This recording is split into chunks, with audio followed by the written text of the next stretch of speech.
Omnisphere is a fairly large instrument.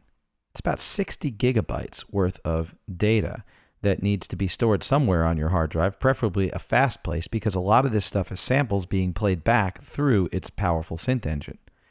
Also, Omnisphere is a plugin that has to be hosted in some kind of program. Let's take a look first at where Omnisphere is storing its stuff.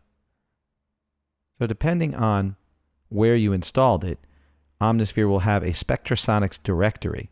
I'm going to go to my user directory and shared, which is a good place to store a lot of samples. Native Instruments stores stuff there, so I tend to put all my stuff there, whether it's for Ableton, Native Instruments, or whatever company instrument I'm using. So if I scroll down, I'll find Spectrasonics and the Steam engine, Omnisphere.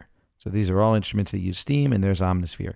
And here is where it's storing its stuff. This is where you can get your documentation, and this is also where you can see your patches and custom things that you make yourself. So if I go to sound sources, the factory sound sources, that's where I'll see if I take a look. Yeah, 57 gigabytes worth of stuff in there. That's where the data is stored. But this is also where my user patches are stored. So when you start creating stuff and saving it, it'll go in there as well. Now, if I want to load up Omnisphere, I need to open some kind of host. In this case, I've chosen MainStage.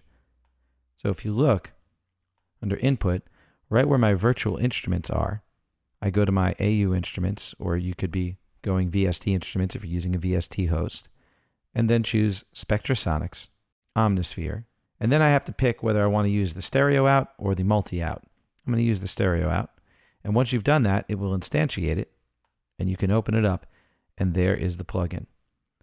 So any of the audio in and out and the buffer settings and things like that, they're all handled by your host. Omnisphere isn't running standalone. So if you want to change the buffer to make it more reactive to your playing, you would do that in your host software.